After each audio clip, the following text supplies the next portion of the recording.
বাংলাদেশের রপ্তানি বাজার খুবই ঝুঁকিপূর্ণ, এক পণ্যের উপর নির্ভরশীল। টিকে থাকতে হলে পণ্য এবং বাজারের বৈচিত্র্যকরণের বিকল্প নেই বলে মনে করেন বাণিজ্য উপদেষ্টা শেখ বশির উদ্দিন। সকালে রাজধানীর একটি হোটেলে বিশ্ব বাণিজ্য সংস্থার বিরোধ নিষ্পত্তি নিয়ে কর্মশালায় উপদেষ্টা আরও বলেন, বিভিন্ন দেশের সঙ্গে শুল্ক সুবিধা থাকলেও তার সুফল মিলছে না। অশুল্ক বাধার কারণে শুল্ক ছাড়ের সুফল মিলছে না উল্লেখ করে উপদেষ্টা বলেন, কঠিন পরিস্থিতিতে বাংলাদেশের রপ্তানি বাণিজ্য টিকে থাকতে হলে দক্ষতা এবং পণ্যের গুণগত মান বৃদ্ধি ঘটাতে হবে। এক্ষেত্রে বিশ্ব বাণিজ্য সংস্থা তাদের বাণিজ্য নীতি এবং কৌশলগুলো বাস্তবায়নে কার্যকরী ভূমিকা রাখতে পারে। বাণিজ্য হিস্যা নিশ্চিত হলে ঘুরে দাঁড়াবে স্বল্পোন্নত এবং উন্নয়নশীল বিভিন্ন দেশ।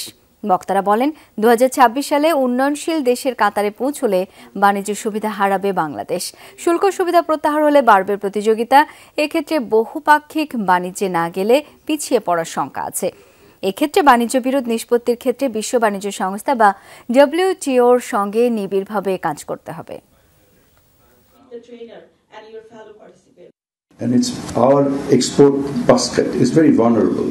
বর্তমানে বাংলাদেশের রপ্তানি বাজার খুবই ঝুঁকিপূর্ণ। কঠিন পরিস্থিতিতে বাংলাদেশের রপ্তানি বাণিজ্য টিকে থাকতে হলে দক্ষতা এবং পণ্যের গুণগত মান বৃদ্ধি ঘটাতে হবে। এক্ষেত্রে বিশ্ব বাণিজ্য সংস্থা তাদের বাণিজ্য নীতি এবং কৌশলগুলো বাস্তবায়নে কার্যকরী ভূমিকা রাখতে পারে।